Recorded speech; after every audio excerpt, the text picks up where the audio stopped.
myself again.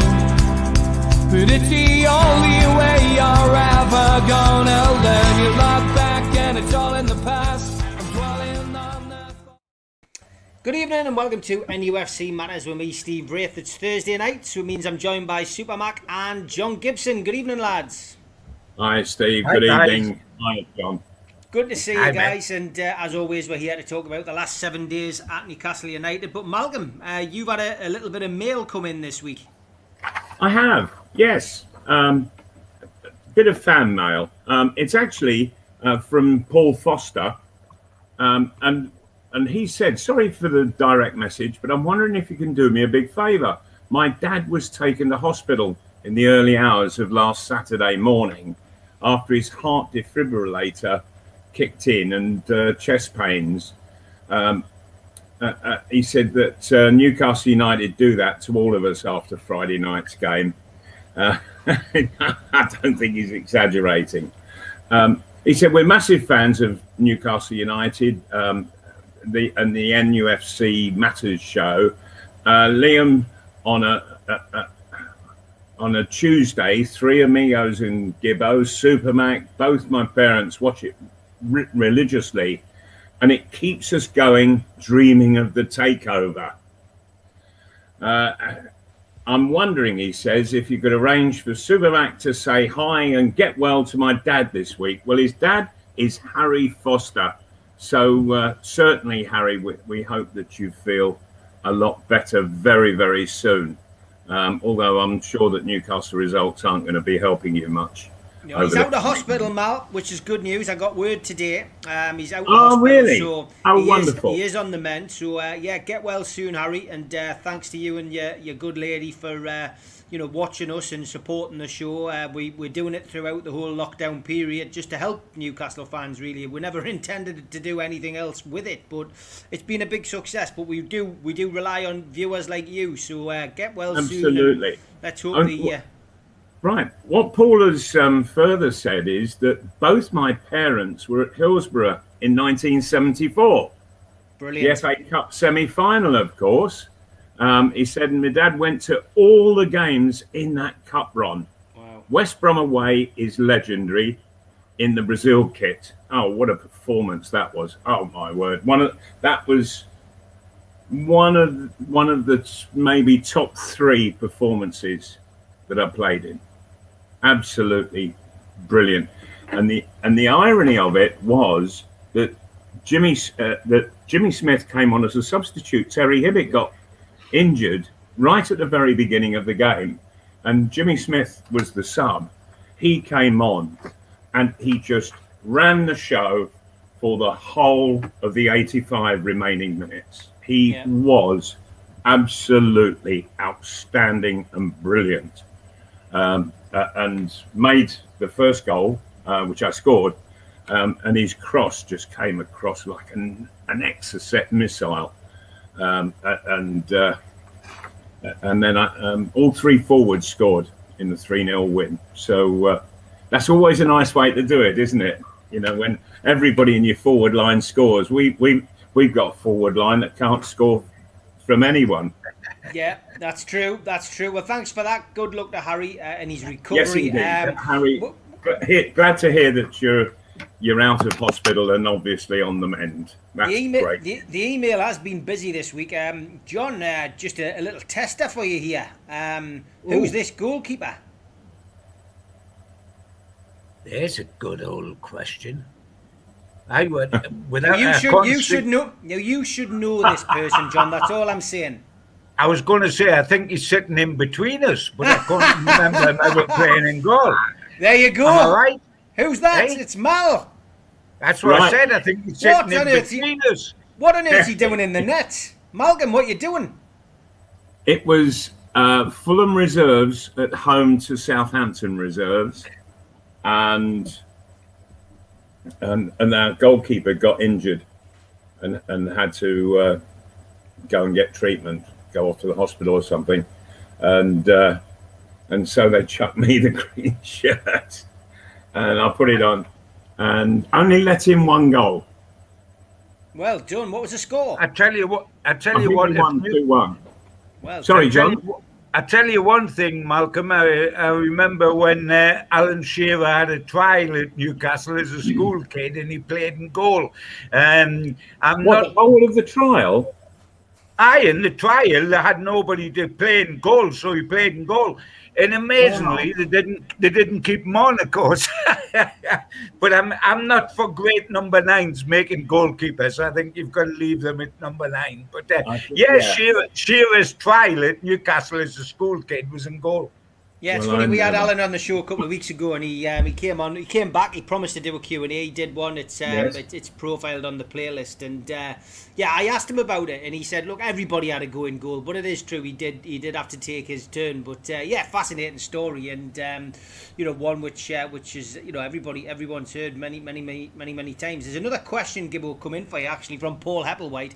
He says, Gibbo, going back to Ian McFall's tenure. He says, I've often wondered if he'd have turned it round. I know we got stuffed off Coventry City, but would just beat Liverpool, of course, Mirandina scoring that penalty at the Kop and wheeling away and throwing a few obscenities, if I remember rightly. I think he was very unlucky. What's your thoughts on Willie McFall's managerial reign at St James's? Well, yes, I think he was unlucky. When you get a fabulous result like winning at Liverpool and then a couple of games later you're sacked, or a game later when we played Coventry, it reminds me a little bit of when Chris Hughton, if you remember, beat Liverpool 5-1 when a certain Mr. Bruce was in the Sunderland dugout, I believe, that day. And within 2 or 3 weeks, Chris Hughton had gone. But I mean, yes, he was unlucky. But I always remember, because Willie was a good friend like Malcolm and that, and you know him well, I always remember phoning him up on the morning it was announced he'd got the job as first team manager, because he'd been there for 20 years or whatever, because he'd been a player in goal, reserve team coach, first team coach, and then eventually when Jack and everybody went, he became the first team manager. And I phoned him up and said, pal, I just thought I'd give you a bell to tell you this is one day closer to getting the sack. I said, you had a job for life until you take the first team. And when you take the first team, like everybody else, you're on a downward slope. You can count the days down till you get the sack. Even Cloughie got the sack at Leeds United at one stage. Once you're manager of a first team, you're beginning to be on that road down, and he had a laugh about it, etc. He took over at a tough old time at Newcastle because it was in the middle of something we'd already talked about, Steve, if you remember, which is the famous selling of the three Amigos, the original 3 Super Geordies, Waddle, Beatty and Gascoigne. And that had started with Waddle under Big Jack and ended up with Gaza and Willie, of course, but that was going down that slope, and that was always going to end in tears. So he was unlucky, and he might well have turned it round, and he probably deserved that chance. But hey-ho, I told him, stay first team coach, never take first team manager, because you're closer to the sack. And sure enough, there we go. Yeah, and it was such short-sightedness, wasn't it, John? You know, the fact that Waddle and Gascoigne left. You build a side around players like that. You don't get rid of absolutely. Yeah, I mean, history repeating itself, Malcolm, because they got rid of you. You know, you left the club. They brought in a manager who hadn't really got a clue what he was doing, and they got rid of you. My dad never went back, Malcolm, after you left. Didn't go back till 1991 when I got him to go back. People have said that to me. I wish Malcolm hadn't come back. I wish Malcolm hadn't come back to St James's Park, because he come the following season and haven't scored a hat-trick for Arsenal down there, scored up here, and then he come back as manager of Fulham up here, and they put a hatful past us, so the swine kept coming back. Good stuff. I was asked to share this photograph, because you remember we talked about the Cloughie video last week, John, the one that was doing the rounds, and I was just asked to question you on these trousers. Some Bobby Dazzlers there, by the way.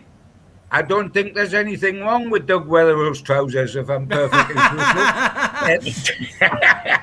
Hey, in those days, you had sailors' trousers, mate. There were bell bottoms, there were flares. I mean, Yes. there's an awful lot wrong with that shirt, you could think as well, because in a high wind, that would take off. But in those days, it was pretty cool. Now it looks absurd, and if I had them on now, I would be ridiculous. But in those days, that was Mr. Cool, believe it or not. Did you Sure. get them from Malcolm? Did you get them from Malcolm's shop? Well, no, because didn't we have somebody on the show that said all Malcolm's trousers just disintegrated when you wore them or something? Can you remember that guy coming on? Yes, I do. The guy who sent us the dictionaries, the diaries. In truth, I got an awful lot of my gear at Malcolm's shop because it was the trendy place to be. And me and him were the kiddie winkies in those days. Yes, and it was good quality, I have to say. Oh, it was. It was good stuff. Yeah. Good stuff. Paul's also asking, did you ever speak to Mark Wallington after that goal, Malcolm? Did you ever cross paths with Mark Wallington again? And did he ever talk about that goal that you scored past him? No. Never spoke a word about it. Well, he wouldn't. The Leicester goal you're talking of. That's the one. Yeah. Lots of people talking about the England team selection.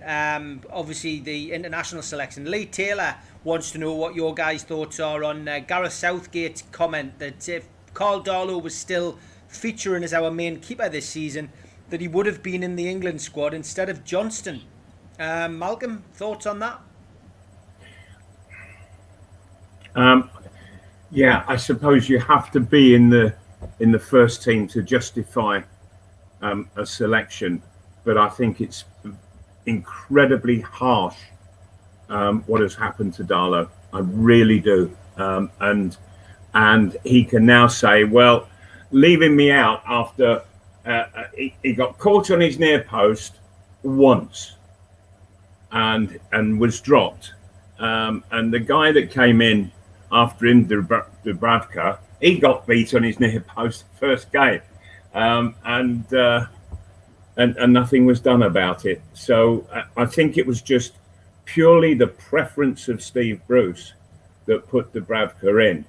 I thought it terribly harsh, very, very harsh indeed on poor Darlow, and he's on hearing that he would have been in the England squad, he would be absolutely livid and furious. And if I were he, I would have gone and confronted Steve Bruce about it and had a serious ruck.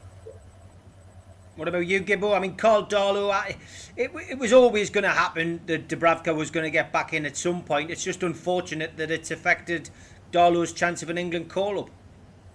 Oh, from Carl's point of view, it was so unfortunate. It was absolutely untrue because he'd been sensational.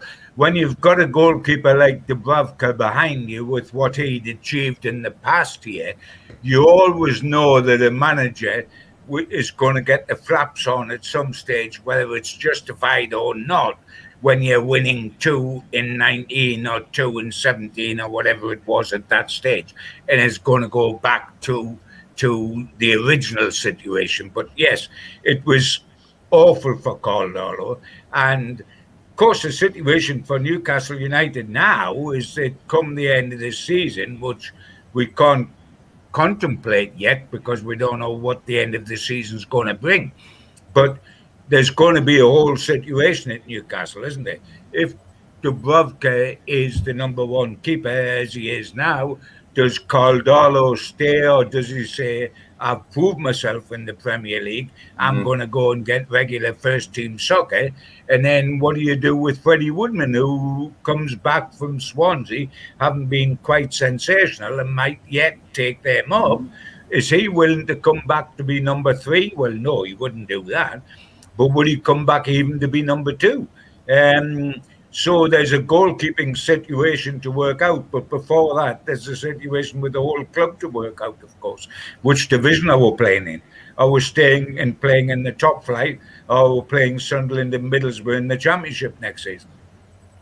Okay, lots of questions coming in. We'll keep going with it because there's a lot of people wanting to know stuff. James Brown, he says, "Evening guys, I've just read the article in the Chronicle about Newcastle United's top 5 horror challenges. In your opinions, what is the worst challenge that you've seen in a Newcastle match?" That's a good one. That. What's the worst challenge you've seen in your day, Malcolm? I never like saying that. I always feel it's a bit disparaging. But you played in the 70s. Ultimately, is there a challenge that comes across? And it was a different game in those days as well, of course. Yeah, there is one. We found ourselves in the situation of playing Birmingham City 5 times in a month. Yeah, you remember this, John?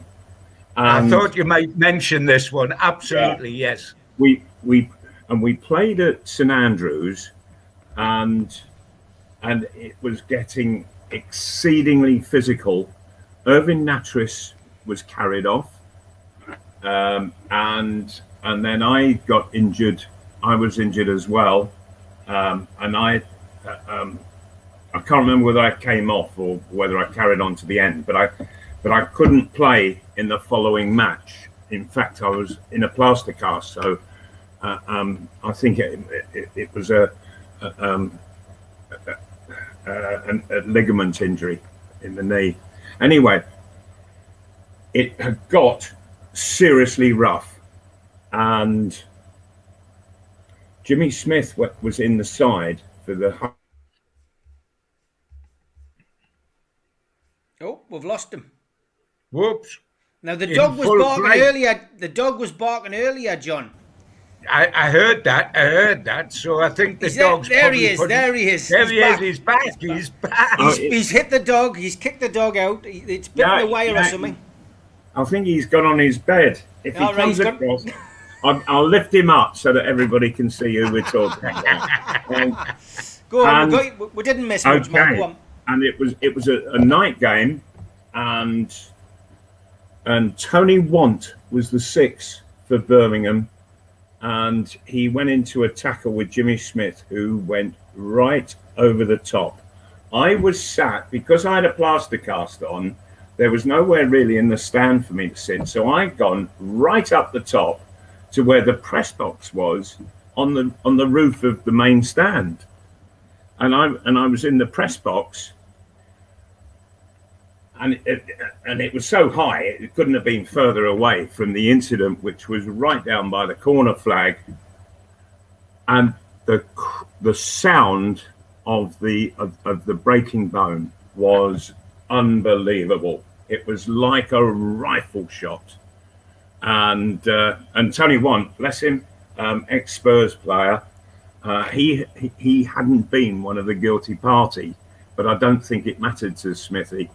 Jinky, it was, if you're wearing a blue shirt, I'm having you. That was his attitude, and he literally snapped the fella's leg in half. And having done it, just turned round and walked up the track and down the tunnel, and never looked over his shoulder to see if the referee was sending him off. He just knew he was being sent off, and away he went. That was just about the worst I've seen, I think. What about you, John? Same question. Yeah, that would have been my answer initially. Before I saw Malcolm's face and Malcolm saw mine, and we both knew that we were talking about the same thing. I mean, there's obvious things, and it's off the top of your head, and it's fascinating and it's interesting. And immediately, 2 things that jumped to mind for me was career-ending tackles. And Jeff Allen was done at Forest when, having had the fabulous first ever Newcastle game in Europe against Feyenoord, when he ripped them to bits. Within a couple of weeks, we played Nottingham Forest. We played them at Notts County, not at Forest, because there'd been a fire at the Forest ground, was temporarily closed down. And we played at Notts County, and Hindley cleaned them out. And I was going to say he never played again. He had a go to come back which was futile because he couldn't stand up.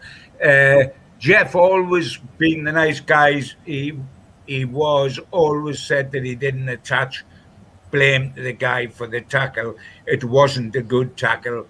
It was a career-ending one. You've got to think of another career-ending, which was Tony Green, which happened in Malcolm's time.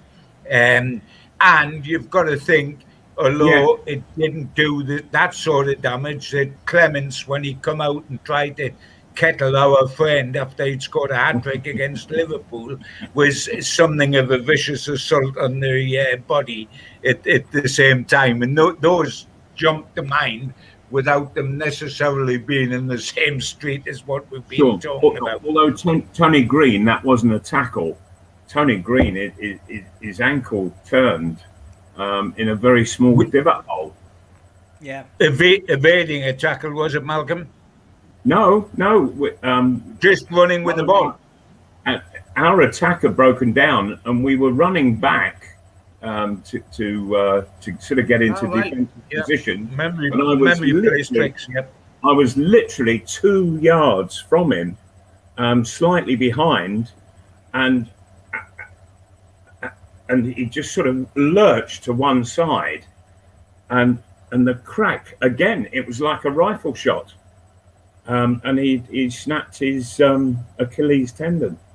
I think the tackle that finished Greeny was the operation, not the actual fact on the pitch, which wasn't the best in the world. But certainly Hindley's tackle on Jeff Allen wasn't a good one. But Jeff always said, being a nice guy, that he, I mean, obviously he didn't see it because it was from behind, but he preferred to think that it wasn't malicious, and that's good crack. But I mean, in the days when Malcolm was playing, when you had Norman Bite Your Legs Hunt, you had Anfield Iron, Tommy Smith, and you had Chopper Harris, and I mean, every tackle was a potential leg breaker in those days. But the worst of all was little Johnny Giles. Oh, naughty, very naughty. Oh, he was naughty, John. Very naughty. Me. He would time it so that you've gone through with your action, and then boom, in he'd go. Never thinking about the ball. He just wanted to do players, and He was. I tell you, Malcolm, somebody that could be naughty in that side, and it wasn't a tackling situation because he played in your position. But Sniffer Clark could leave his leg hanging about. Yeah, absolutely. Oh yes, he could. And I saw Sniffer playing for Fulham for a long while, and he learned very quickly that it was better to get in first. Yes, get the retaliation in first. Yeah.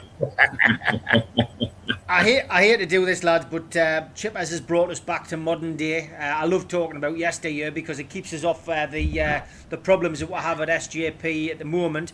If Fulham win on Friday and we lose on Saturday and slip into the bottom three, as Malcolm mentioned earlier, is that the end of Bruce, Malcolm? Well, I think this is a situation where the club is literally staggering, absolutely staggering, and the owner doesn't seem to be bothered at all. People say that he just doesn't want to pay he doesn't want to pay Steve Bruce up, and so he's not going to get rid of him. Put him on gardening leave. Him and his two cohorts, put them on gardening leave. Let them sit at home. Spring's coming, they can start to mow the lawn. And Ashley has brought in a coach, Jones. Let him maybe get on with it, because he can't do any worse. He really cannot do any worse, and that would be my solution. But I don't know. I just hope it isn't too late. I really do, and I hope that the players can find some level of form in which they can score a few goals and get us out. But and I'm just going back, if I may, to the last match. Please, somebody explain to me how Steve Bruce can play a winger at centre forward and the centre forward outside left. Just what Mike Stewart said on the screen there. Crazy. Please, somebody explain that one to me, because as soon as I saw what was going on, an intake of breath, and I was just left open mouthed.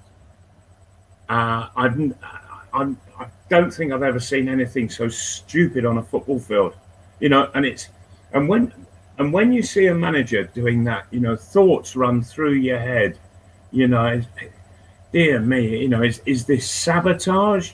Why is it, and I'm sure it isn't, but why? Well, what thinking says, oh yeah, I can play Fraser through the middle. Oh, he'll do well there. No, he won't. He's struggling as it is out in the wing, for heaven's sake, where he's played all of his adult life. And Gale as a left winger. Oh, come on. It's quite ridiculous. And then on the other side, there's Linton, and behind him Kraft. Kraft needs all the help and cover that he can get as a defender, and he's getting nothing whatsoever from what's in front. So if it's not sabotage, what is it that Steve Bruce is doing? He really ought to explain, but he doesn't. These press conferences, they come, they go, and none of us are any the wiser. Yeah, it's got everyone scratching their heads, John, why he played Fraser up front and why he played Gale wide, and it looks as if he's certainly going for draws as opposed to wins, John. It's crazy. Well, absolutely. I mean, he seems to have got this fixation where he changed the setup up front.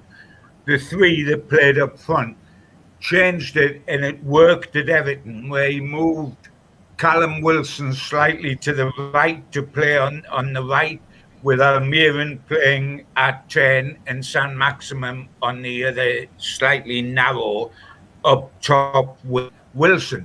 Now, that system may well suit those three guys, Wilson, Maximum and Almiron. It doesn't suit the rest of the players available to him when you take those three out of the equation.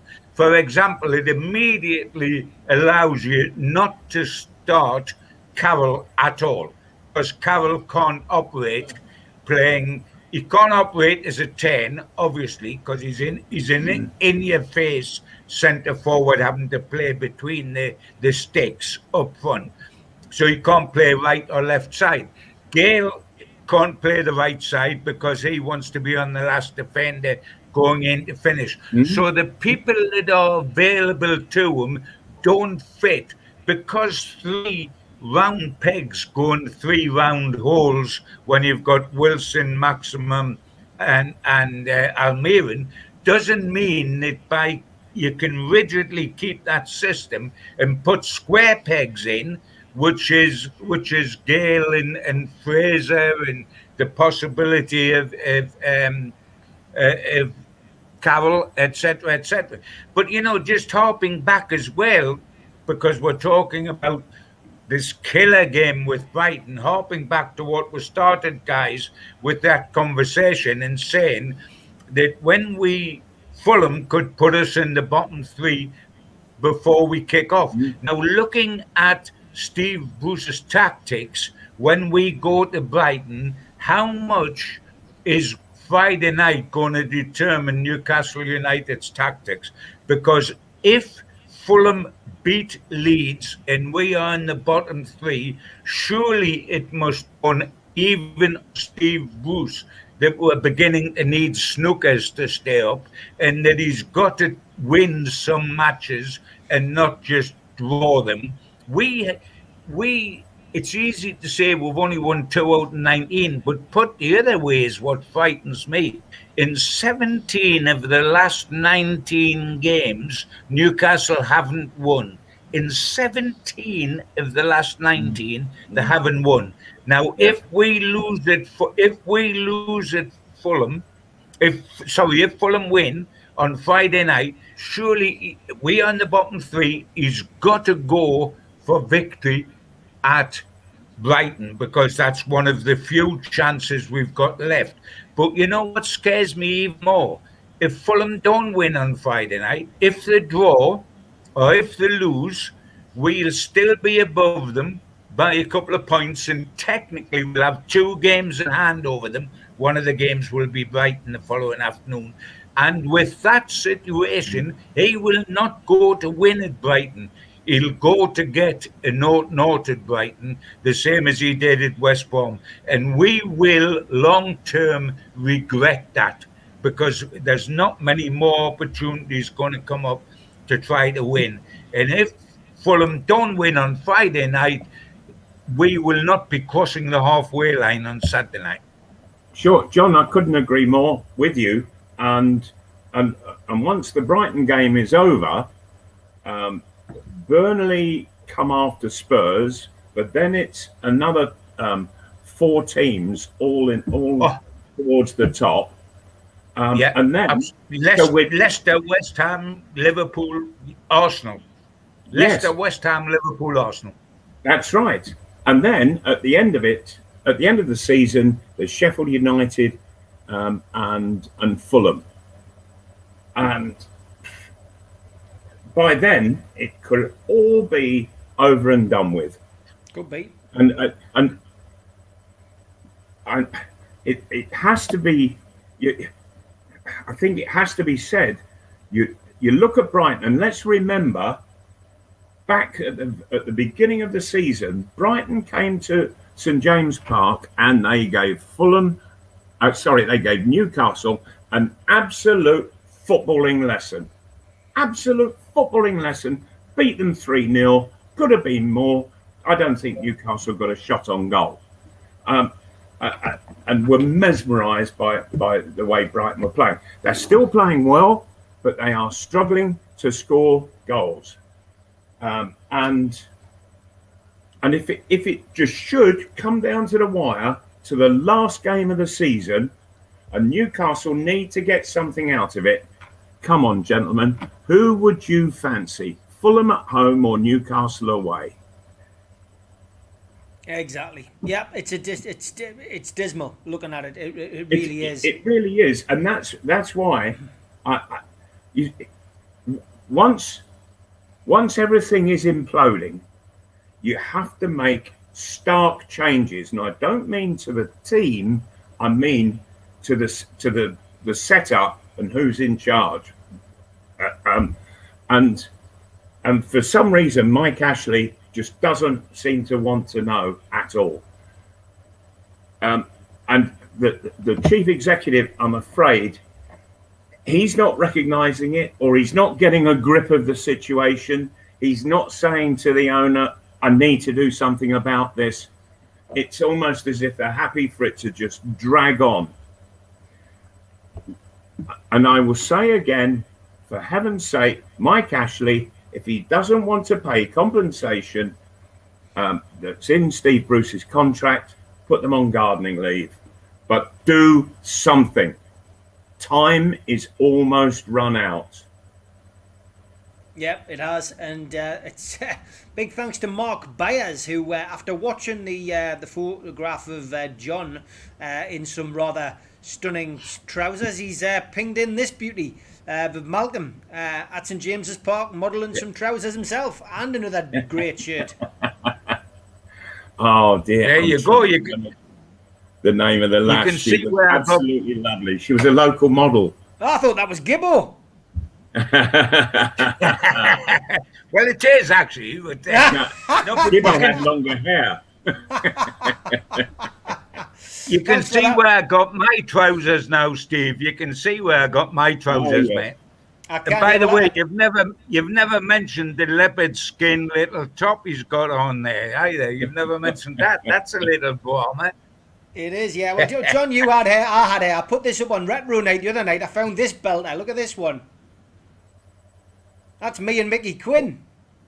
Oh, bloody hell! Absolutely. That- I actually went out By live the on way, Match of the Day with Gerald Sinstadt. He interviewed me before Match of the Day. We played Man United at home. We lost 3-2 in the FA Cup.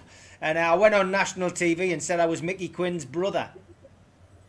hence what's beneath the nose. Hence Yeah. what's beneath the nose there. Great stuff, great stuff. We're going to give a shout out We- to the sponsors. Big shout out to Spider VPN, of course, who've been with us this month and last month. Get onto them. Great website, and they can help you with all your internet issues. Make your IP address private, and just have a look at the website. Well worth it. In this day of cybercrime, it's well worth investigating, improving your security with your internet. So a Spider VPN can help you with that and make your web security and your web run a lot better as well. Big shout out as well to Geordie Riffs, who are with us this month. Premium guitar lessons for beginners and children, guitar repairs and servicing, recording studio. geordieriffs.co.uk is the website, and at Geordie Riffs Official on Facebook. Get onto that Instagram though, they're looking for followers on there, at Geordie Riffs. Big shout out as well to qtechshop.co.uk. John's in the chat tonight as usual. The makers of pool tables and snooker tables on Wallsend in Newcastle, and many other things. But take a look on their website.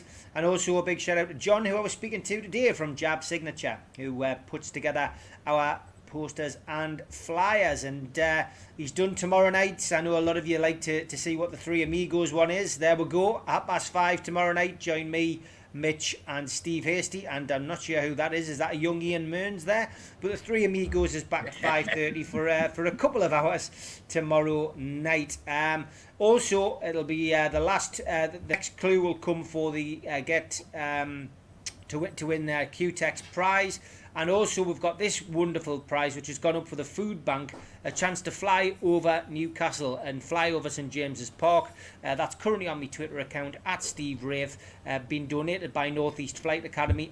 Every penny that's raised from that particular auction goes to Newcastle's food bank, and we've raised well over £2,000 for the food bank since NUFC matters started last year. So please get onto that at Steve Wraith on Twitter, get your bid in, and we can hopefully make a few more quid for the food bank this week. Yeah, lots of comments coming in. We'll go with this one. Gary Hannon says, "Good evening, lads. I've read that Mike Ashley's going to ask Amanda Staveley to buy the club, whether it's true or not. What do you think, lads?" I mean, the takeover, John, won't go away. Arbitration, we know now that the panel has been set. We just don't really know what's going on, whether arbitration started, finished, is halfway through. It's very frustrating for fans. We've tried to avoid takeover talk on the show, but it's still there, John. A year later, we've still got that potential of a takeover, looming, and it could be too little too late. That's the problem. We do want it to remain there, because we then contemplate, Steve, what happens if there isn't a takeover by somebody somewhere along the road. So we wanted to be there, but like you two boys, like all the rest of the Newcastle fans, I'm getting so frustrated because I hung my hat, not as a journo, so much on the takeover that looked as though it was going to happen a few months back, and because it was so important. I mean, we have got from a situation whereby X number of months ago we were looking forward to a takeover which in our wildest dreams would put us somewhere close to Manchester City.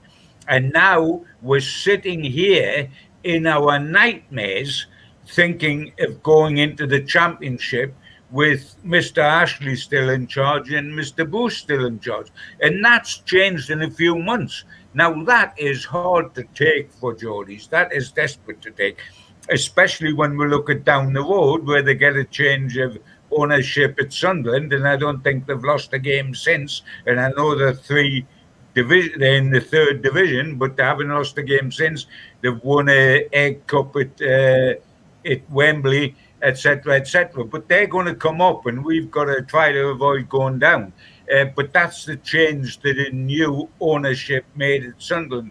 We've been looking for that to happen at a much greater level of financial input at Newcastle. And we will cling to the hope. But cynicism sets in eventually, because the whole history of Newcastle United is that, lucky breaks don't happen to us too often.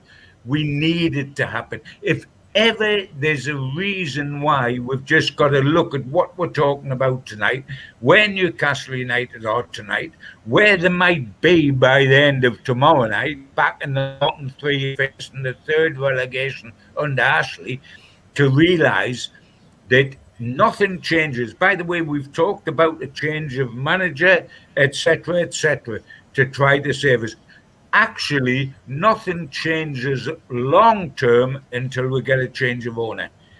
We might be able to paper over the cracks and keep Newcastle up in the Premier League with a change of manager, etc., etc. But we know that long term, nothing changes with this club until we get rid of the owner. That is the key, and that is why we all cling to the hope of a takeover. But it's why we're all cynical. Why we're cynical? Because Geordie dreams don't come true. That's why we're cynical. Yeah, Mal, when we, pre-COVID, me and you would spend, many, pre-matches in different bars, the Dog and Parrot, or, Filthies in the big market, and would talk about, the potential of a takeover. And, it was something which I was, fairly confident would happen at some point. You were, well, I'll believe it when I see it, but here we are. We've been through a year now of pandemic, not being able to go to St James's Park, and it's still going on. Yeah, it's quite bizarre, and I have to say that in the first instance, I think that the Premier League, the footballing authorities, have got to take a huge amount of blame on this for sticking the situation in a complete hiatus. And it just dragged on and dragged on and dragged on. And what the football authorities are actually saying is, but we never made a decision. Yeah, well, that's why nothing happened. You didn't make a decision. And this is where I think Mike Ashley is going to have a problem with his court case, because what is his court case actually about? If the football authorities didn't make a decision that interfered with the running of Newcastle United and the ownership of Newcastle United. So, and at the same time, legal issues, of course. If you do go down that route, they take a huge amount of time ordinarily, but with lockdown, they'll just take forever and a day. So, I'm not sure what Ashley is trying to do on this at all, and but at the same time, he seems to have just completely turned his back on what's happening at Newcastle United, and because if he really cared, he would have done something by now. I'm sure of it. Or did he not learn any lessons at all the last time Newcastle got relegated, where he sought to appoint Alan Shearer with 10 games to go, and everybody was saying, that's not enough, you should have done it long before. And then there was dithering and delays and what have you. And in the end, Alan Shearer came in to try to help the club with just 5 games to go. It was impossible for him, absolutely impossible. And of course, he was going to become a scapegoat in all of it. And sadly, I feel that that's what happened. But in the situation now, who is really caring about the club who has any power within St James Park? Because I'm seeing nothing happening. nothing at all. And they're just going down that slippery slope towards the championship. We obviously focus on the first team on here, John, but I mean, there was an article in the Chronicle this week, you know, and it's shameful, really, on the club in general, you know, that the academy, the reserves, you know, they're all underperforming. They're all at the wrong end of the table. I mean, it's not just the first team, it's the whole club that's in a state of malaise. There's absolutely no question about that at all. The reserves, the under-18s, are in exactly the same position or worse than the first team are. And while coaches and clubs will always come up with the old excuse that all results at reserve team level and age group level don't matter, it's all about the development of the kids. That's one of the simple answers to that, is that if you have enough good kids in your academy, you won't be bottom of the league, because if you've got quality, they will drag you away from that position. And Newcastle have often been accused in the past of not having the strength and depth. We've always had this wonderful area, the hotbed of football. Northeast is a hotbed of football. And if you go through the history, that is absolutely true. This area, from the Charlton days all the way through the Waddle Beardsley and Gascoignes to Michael Carrick, etc., has always produced quality players. Unfortunately, not all of them have been with Newcastle, or if they haven't stayed at Newcastle. Yes, we've got the Longstaffs who come through, but seem to be not flavour of the month now, and we could do a whole programme on what Matty Longstaff's supposed to have done wrong not to be able to get on the bench now. I tell you what, I cannot understand that under any circumstances whatsoever. Me too, John. Me too. We've got that situation. We've got a situation where we've got a terrific kid with a real big future called Elliot Anderson, who's the grandson of Jeff Allen, the old Newcastle player. Mm-hmm. He flirted very few weeks back with being on the bench and come on for a couple of games. Now he seems to have disappeared into the woodwork, the same as the others. We don't encourage kids. I have heard parents come to me and say, we are total Newcastle United fans, but we don't want our lad to go into the Newcastle Academy because he'll not get the chance there that he might get in other clubs. And what we've got at the moment is the malaise of a football club to such an extent that it's absolutely frightening, from the bottom right away through to the top, to the first team. We've got failures, and there's exceptions like the Elliot Anderson, like the Longstaffs come through. It was Dummett before that, but that's not enough. That's not enough for this area. And whoever takes over as the owner of the club, not the manager of the club, the owner of the club, has got to have a huge look long term at the future of the club, right from the academy through to the first team. And I noticed one of the guys on that's running his questions, which is absolutely true, saying, Gibbo, why will not changing the manager not change anything, Steve Bush? It will perhaps change something now.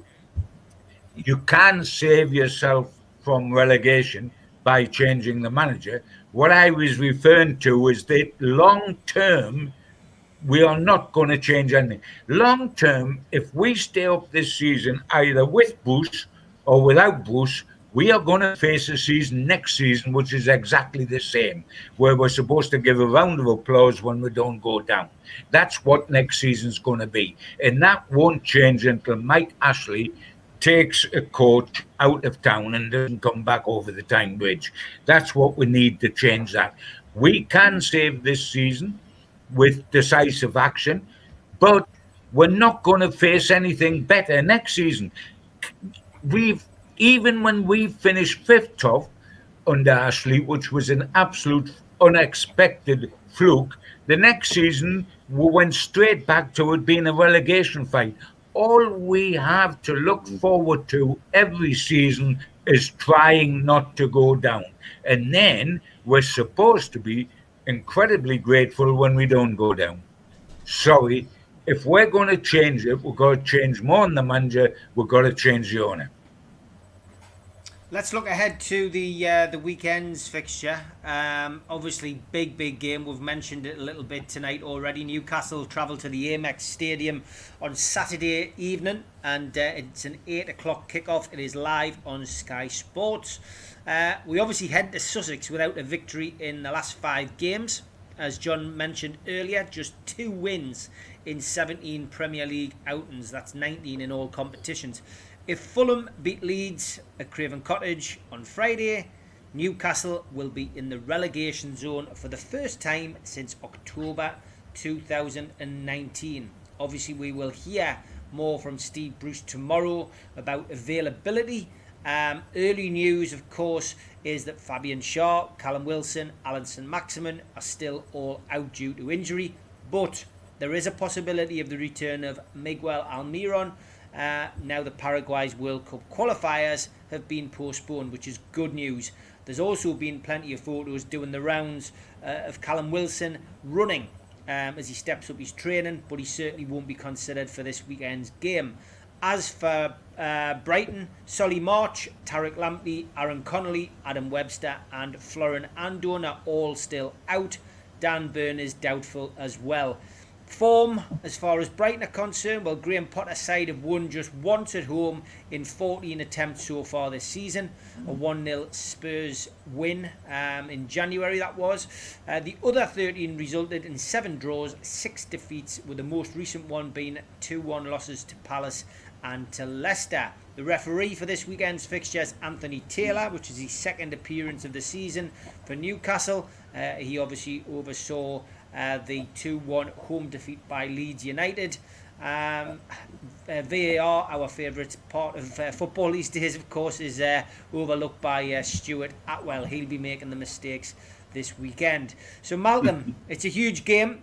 You've already mentioned that Brighton has struggled to score goals, but sod's law, Malcolm. They scored 2 last weekend. Let's hope they haven't found their shooting boots. How do you see this game going? Well, I can imagine them in the Brighton dressing room going, "It's all right, lads. We're playing Newcastle. The goals will come." You know, how is Steve Bruce going to organise his side, and what approach are they going to take down there? I honestly believe that a draw is of no real use to us at all, considering the games that are following this one.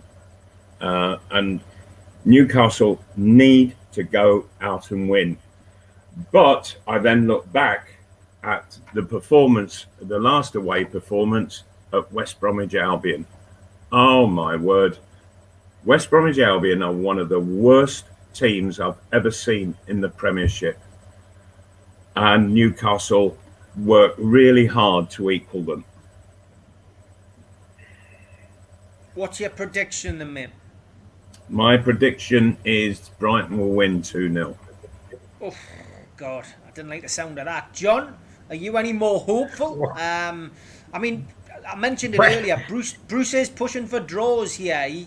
I got the impression he feels he can get 6-7 draws out of the remaining fixtures, and that's the way that he's going to do it. You know, he seems to have a mindset on that, not to get beat. He's going into games not to get beat. What's your views on this weekend's game? I think you're absolutely right. Just to play devil's advocate as well, one of the things that has struck me long term, if I may mention it, Steve, before we go strictly to the Brighton match, and there's a huge feeling. Steve Bruce comes on television at the end of every game and says he's not going to make excuses, but then makes excuses. And one of the excuses that he regularly makes now is the one that's very easy to hide behind. Well, of course, we are without our 3 best players, Wilson, Almiron and San Maximin. He says that every time. Now, 2 things I want to say about that. First isn't that wonderful for the players who are left, who have to rescue his backside and keep him in the Premier League to hear the manager say, well, the reason we're losing all the time, of course, is because we haven't got these three. So, if you're Gale or Carroll or Fraser or Murphy or any of those guys, you're going to be thrilled to bits with having that stuff down your throat. The second is, and I am a great advocate of those three players. I do think creatively they're the best three we've got by a million miles. But can we get this into perspective? And would Mike Ashley and Steve Bruce please remember what I'm about to say, which is when we had all those three together, we didn't score a barrel load of goals. We didn't win a barrel load of matches. May I tell you that Almiron has scored in 2 of Newcastle's last 19 games.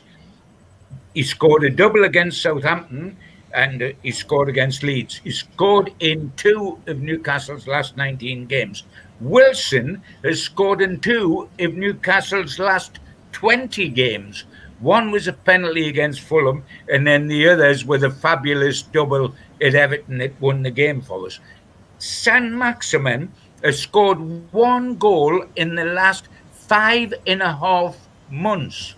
So how on earth, the minute these guys come back and need to get up to speed physically, and I know those figures are slightly exaggerated because I haven't played in the last 4 games or whatever, but it gives you an idea of how regularly these guys are scoring. Of course, the greatest hope we've got, we need Wilson so badly, it leaves you in tears. We need Almiron's running and we need Saint-Maximin's tricks. But Wilson scored in 2 of the last 20. Almiron scored in 2 of the last 19. And the Saint has scored once in 5.5 months. It isn't nailed on at the minute they come back. We sail into a glorious sunset. It isn't as easy as that. We are in dire, dire trouble. And Steve Bruce, I hope you have got this on your computer, because I don't think you realise the figures we're talking about. I'm sick of hearing you talk about your saviours. You had your saviours. I tell you what, all 3 might be better players under a different manager, better players than they are now, and they're decent now. But they might be even better if they were with Klopp or if they were with Pep. But it isn't there. Wake up and smell the manure. It isn't there that it's automatically going to happen when these 3 guys come back. Haven't got us all excited. I should go to the Brighton game and say, just before you know what we'll do with Brighton? We'll draw. And you know why we'll draw? Because we set ourselves out to draw. We don't set ourselves out to win. And we'll also draw because they can't score goals, so they can draw as well. The biggest certainty is if we don't get beat, we'll draw. And I'll tell you something, that ain't good enough. Couldn't agree more, John. Couldn't agree more. Oh, by the way, just to answer the question that came up, my dog is called Billy. I'm just surprised and grateful, Malcolm, that it's not called Joe Linton. Oh dear me! No, he would have sacked me. But one thing that hasn't been mentioned, John, and what you were making, the points that you were making there were absolutely terrific.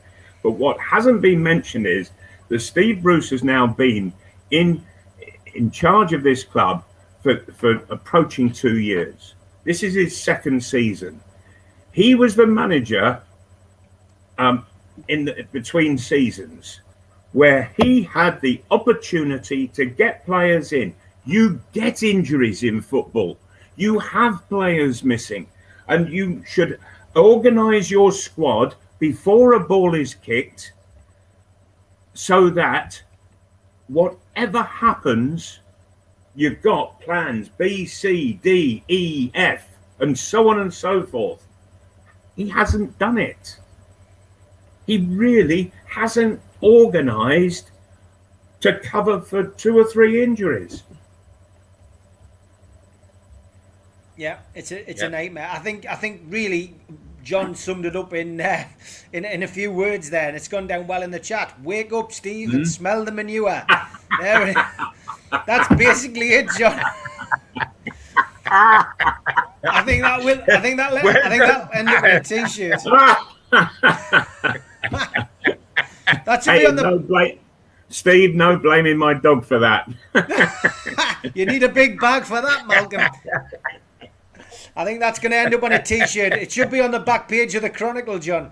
Oh, wonderful. Wonderful. Yeah, absolutely right. Mind you, if you have enough manure, you eventually get the roses to smell.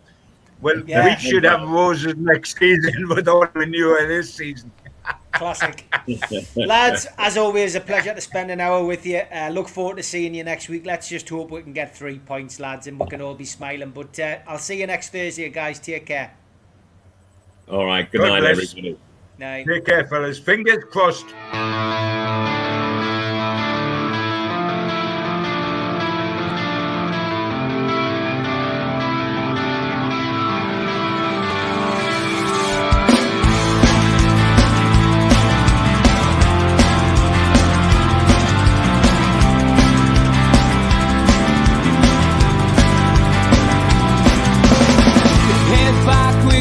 Attack. It feels like I've been talking to myself again, but it's the only